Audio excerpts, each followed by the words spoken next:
Hola, buenas tardes a todos. Vamos a resolver el examen PAU Física de Galicia del año 2025, convocatoria ordinaria.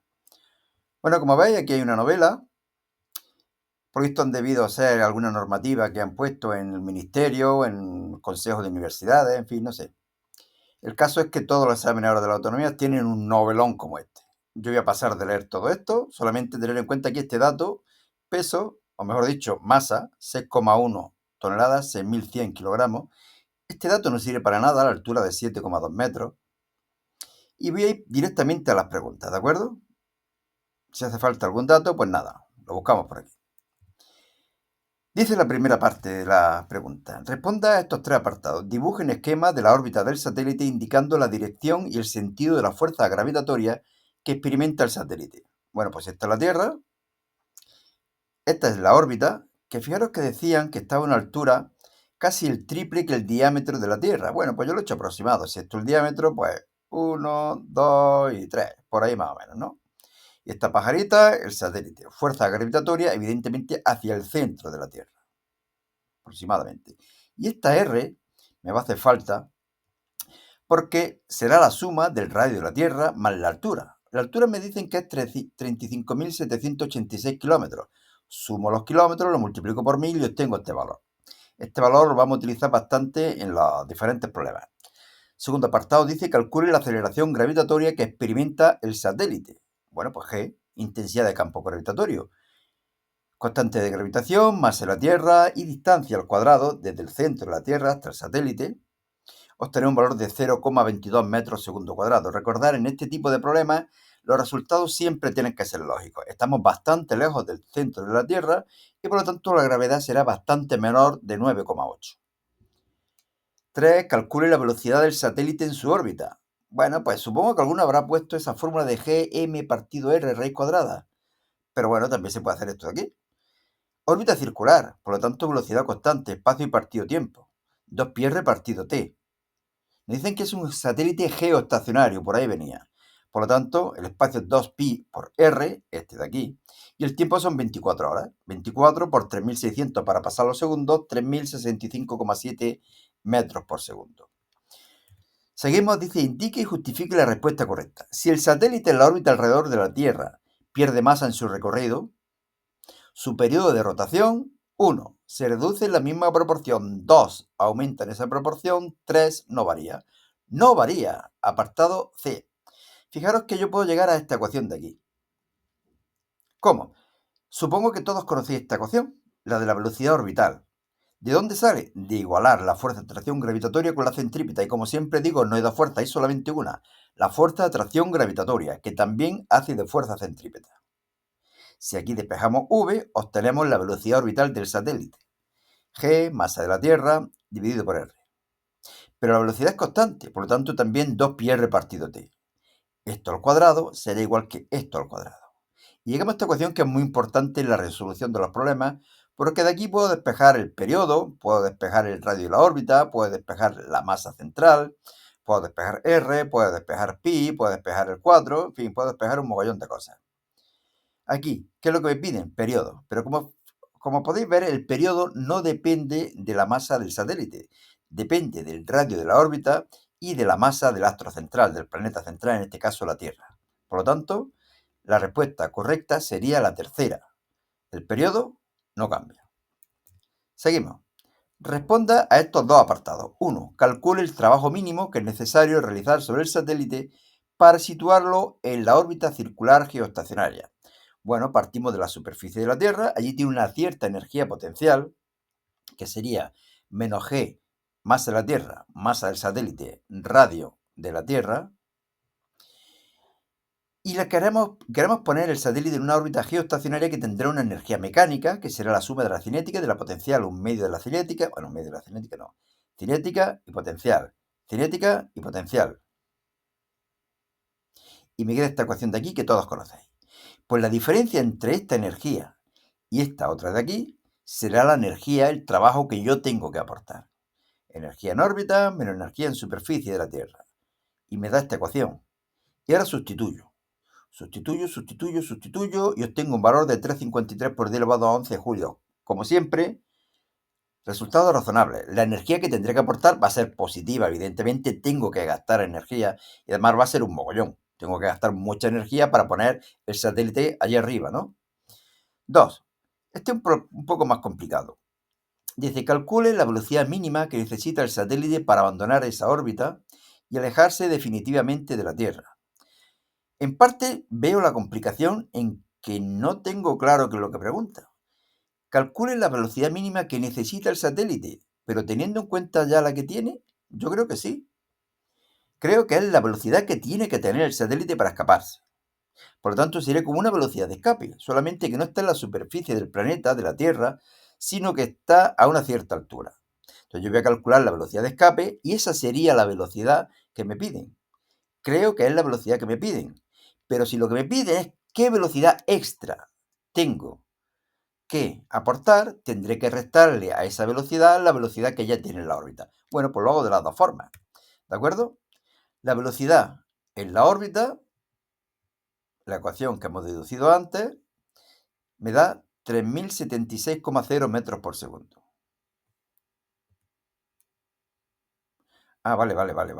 Vale. Aquí está. Esta es la velocidad de escape que os he dicho ahora. Aquí lo he explicado y esta sería la velocidad de escape. Esta ecuación la conocéis. 2g más en la Tierra, r siendo r la distancia desde donde está el satélite del cuerpo hasta el centro de la Tierra. Y me da un valor de 4350,1 metros por segundo. Seguimos.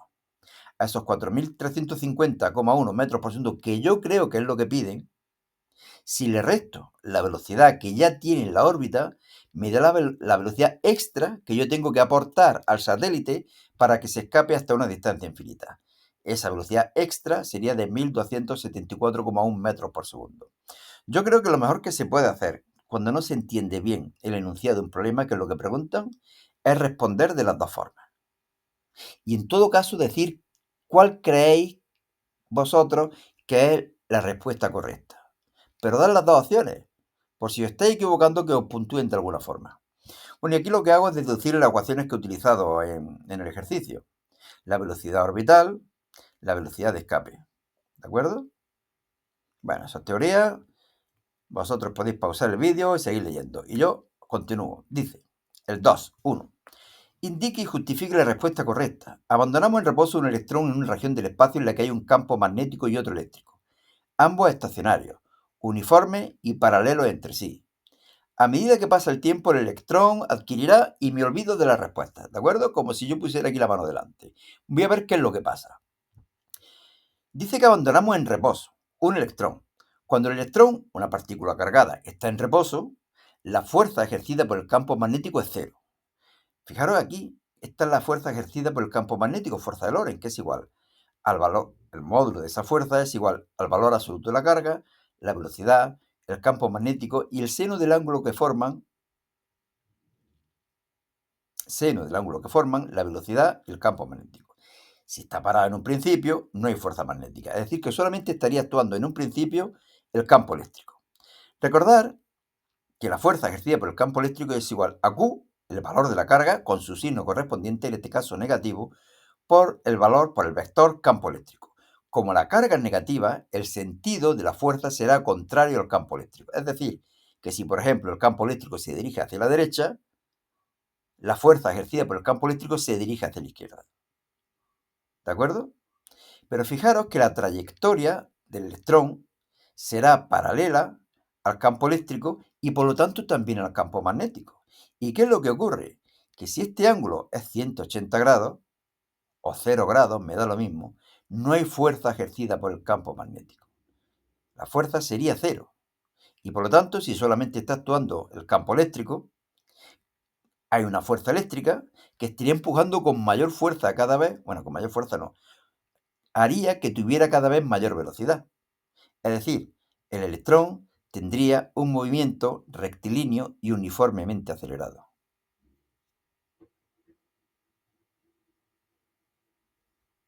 Bueno, pues seguimos, ¿no? Problema. Dice, en uno de los vértices de un triángulo equilátero de 70 centímetros de lado, 70, colocamos una carga de 1 microculombio.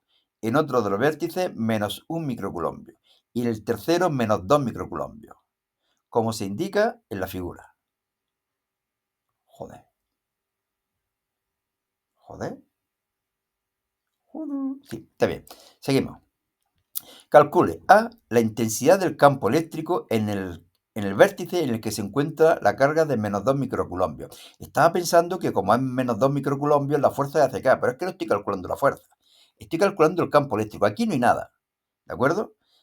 Lo que pasa es que yo supongo que aquí hay una carga positiva. Esa carga positiva iría hacia acá y dividido la negativa iría hacia acá.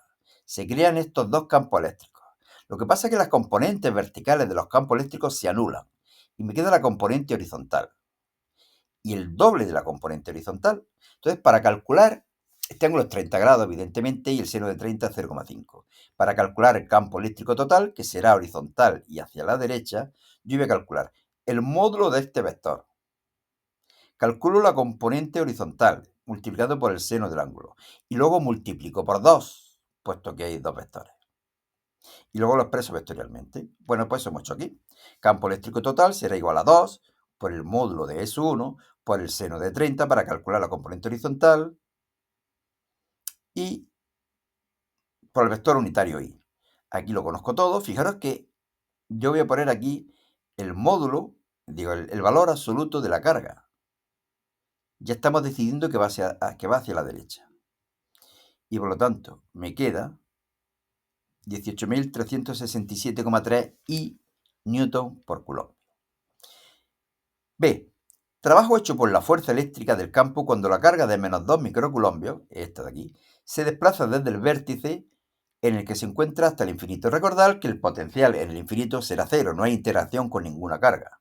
Yo voy a calcular el potencial en este punto y de esa forma podré calcular el incremento de energía potencial y a partir de ahí el trabajo efectuado por el campo.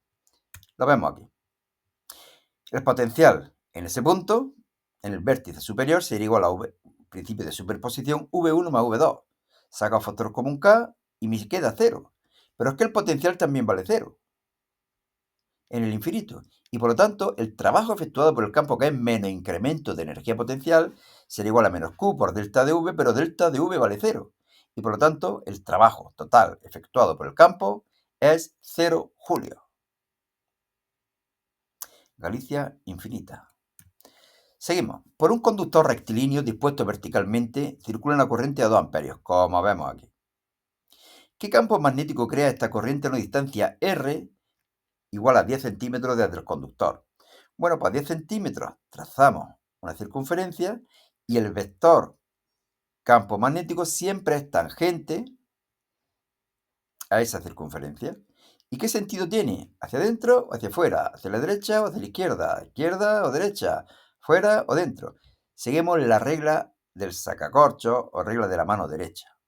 Y de ahí deduzco que en este punto el vector va hacia adentro, hacia afuera, hacia la derecha, hacia la izquierda.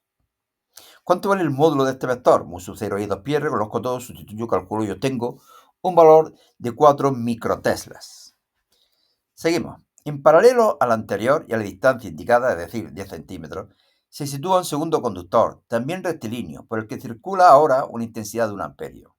En el mismo sentido, ¿qué fuerza por unidad de longitud actúa sobre cada conductor? ¿Es atractiva o repulsiva? Atractiva.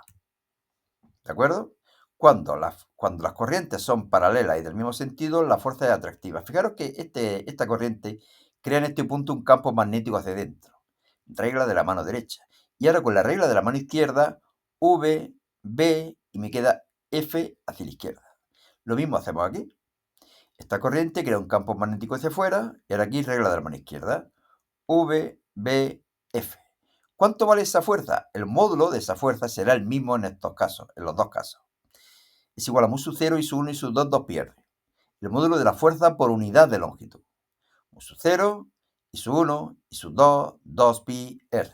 4 por 10 elevado a menos 6 newton, o lo que es lo mismo, 4 micronewton. Casi nada, micronewton. 3.1. Indique y justifique la respuesta correcta. Al colocar un objeto de 15 centímetros de distancia, a 15 centímetros de distancia, de una lente convergente de 30 centímetros de distancia focal, si este es el foco, en medio ponemos el objeto. ¿La imagen cómo es? Ni me fijo en lo que pone ahí. Rayos. Esto me gustaría haberlo puesto rojo, pero bueno. El que pasa por el centro óptico no se desvía, el que va paralelo por el foco, sus prolongaciones hacia atrás se cruzan. Y por lo tanto la imagen, como veis, es mayor, es derecha y es virtual puesto que no se cruzan los rayos, se cruzan las prolongaciones hacia atrás de los rayos. Seguimos. La función de onda de una onda armónica que se mueve en una cuerda es I igual a 4 seno de 2pi50t menos 0,20x. Aquí lo mejor sería que pusiéramos 2pi por 50, es decir, sería 100pi menos 0,4pi x. ¿Para qué? Para compararla con la ecuación general de una onda, que es esta de aquí, donde las longitudes se expresan en metros y el tiempo en segundos determine A, longitud de onda y periodo de esta onda. Bueno, pues 100pi sería omega, sacamos el valor del periodo, 0,02 segundos, lo que multiplica a x sería k, 0,4pi, radianes en metros, de aquí despejamos lambda, 2pi partido k, 5 metros. B, velocidad de propagación, lambda partido t. He puesto aquí un sub p para distinguir esta velocidad de esta de aquí, aunque normalmente si ponemos v, se sobreentiende que si ponemos lambda partido t, nos estamos refiriendo a la velocidad de propagación. Me da un valor de 250 metros por segundo. Y velocidad máxima de cualquier segmento de la onda sería la velocidad de vibración o de oscilación, derivada de la elongación con respecto al tiempo. Fijaros que hay dos velocidades distintas en la onda: velocidad de propagación, velocidad de vibración. La derivada de esta ecuación será igual a 4 por 100pi coseno de este mogollón. ¿Y cuál sería la velocidad máxima? 4 por 100pi, 400pi metros por segundo. Evidentemente siempre hay dos valores, el positivo y el negativo. Si queréis, también podéis poner valor absoluto de la velocidad máxima, 400 pi metros por segundo. No lo he hecho de ninguna de las dos formas porque en la mayoría de los enunciados de los problemas dan el valor así, ¿de acuerdo? 400 pi o 3 metros por segundo, 2 metros por segundo, pero casi nunca dicen si es menos 2 o es más 2, ¿de acuerdo? Casi siempre están hablando del valor absoluto. Seguimos. Si quiero obtener la aceleración de la gravedad mediante un péndulo simple a partir de las siguientes medidas. Esta de aquí. Longitud del péndulo en metros y tiempo de 10 oscilaciones. Represente el cuadrado del periodo frente a la longitud del péndulo. Por lo tanto, yo voy a hacer otra tabla. La longitud la mantengo igual, pero aquí en vez del periodo de 10 oscilaciones, divido por 10 y elevo al cuadrado para obtener t cuadrado. Bueno, y ahora represento estos puntos y me salen estos 4 puntos, que los unimos mediante una recta. ¿Para qué lo hacemos unir mediante una recta? Me piden determinar la aceleración a partir de la gráfica. De la gravedad, claro. Bueno, pues t cuadrado, si despejamos de aquí, sería igual a 4pi cuadrado partido g por L. Si estoy representando t cuadrado en función de L, 4pi cuadrado partido g será la pendiente de la recta.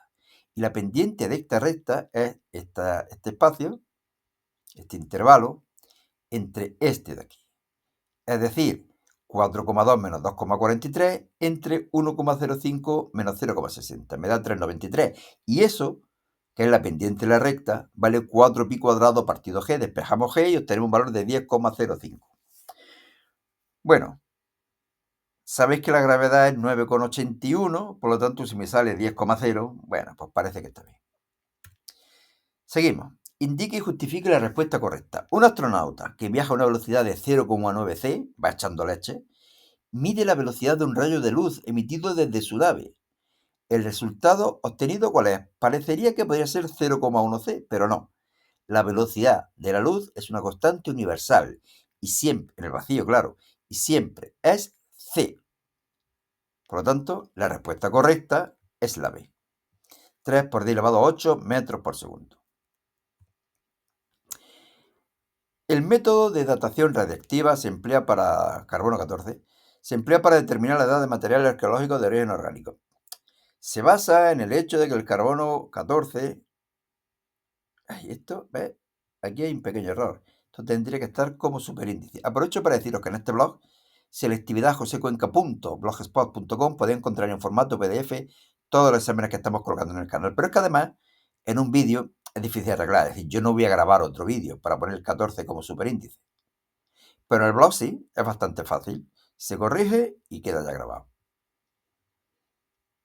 Bueno, me dan el periodo de semidesintegración, 5.570 años, y me piden constante de desintegración lambda y vida media. Bueno, pues estas dos ecuaciones. Se podría pensar en demostrarlas, pero no me están diciendo nada de eso, ¿eh? Está en una relación que todos conocéis. Lambda es igual al logaritmo neperiano de 2 partido periodo de semidesintegración que paso a segundos para obtener lambda en segundos menos 1. Y tau, que es la vida media, es el inverso de lambda. Me da 2,53 por 10 elevado a 11 segundos. B. Un fragmento de madera encontrado en un yacimiento arqueológico presenta un contenido en carbono 14, que es el 62% del que poseen las maderas de la zona en la actualidad. Sería, por lo tanto, el número de núcleos, 62%, también la masa de carbono 14, 62%, y también la actividad, 62%. Por lo tanto, en esta ecuación podéis ponerlo en función de la actividad, de la masa o de n. Yo he optado por n, pero como queráis. Esta es la ecuación integrada de la ley de desintegración radiactiva. Tomo logaritmos, despejo tiempo, sustituyo, calculo y obtengo un valor de 3.836,9 años. Fijaros que aquí también podemos pensar un poco a ver si el resultado es razonable. Si hubieran pasado 5.570 años, la actividad sería la mitad, 50%. Como es el 62%, significa que todavía no hemos llegado a los 5.570. Vamos por 3.836. Bueno, pues parece razonable. Y listo, ¿no? Me parece... No, aquí hay otro. Sobre una célula fotoeléctrica de cátodo de wolframio se hace incidir una radiación monocromática de longitud de onda 0,20 micrómetros que habrá que pasar a metros. Calcule la velocidad máxima de los electrones arrancados.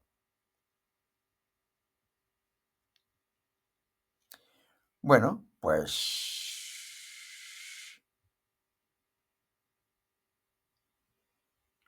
digo, aquí falta un dato. Claro, falta este dato. La frecuencia umbral del wolframio, por ejemplo, o el trabajo de extracción, que es 1,3 por 10 elevado a 15 Hz. Bueno, utilizamos la ecuación de Einstein del efecto fotoeléctrico. Energía de los fotones, trabajo de extracción, energía cinética. La energía de los fotones es igual a H por F, o lo que es lo mismo H por C partido lambda. Trabajo de extracción es H por frecuencia umbral. Y energía cinética un medio de mv cuadrado. Lo conozco todo menos v, sustituyo, calculo y obtengo un valor de 5,4 por 10 elevado a 5 metros por segundo. También resultados razonables. Velocidad de las partículas suelen ser muy altas, pero siempre con el límite de la velocidad de la luz.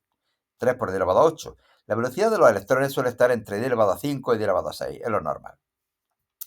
B. Longitud de onda de de Broglie asociada a los electrones emitidos. Pues ecuación de de Broglie. HMV. Lo conozco todo, sustituyo, calculo y obtengo un valor de 1,35 por 10 elevado a menos 9 metros. Y ahora ya sí acabo, ¿no? Sí, fijaros que aquí ya está el examen de 2024. Por eso digo que en este solo archivo, en un solo archivo, tenéis todos los exámenes desde 2017, creo. Y espero llegar hasta 2127. Bueno, pues nada más. Suerte y hasta otra. Y a mí me quedaba arreglar algo, ¿no? ¿Qué era? ¿Qué era? Ya no me acuerdo. Bueno, pues nada. Suerte y hasta otra.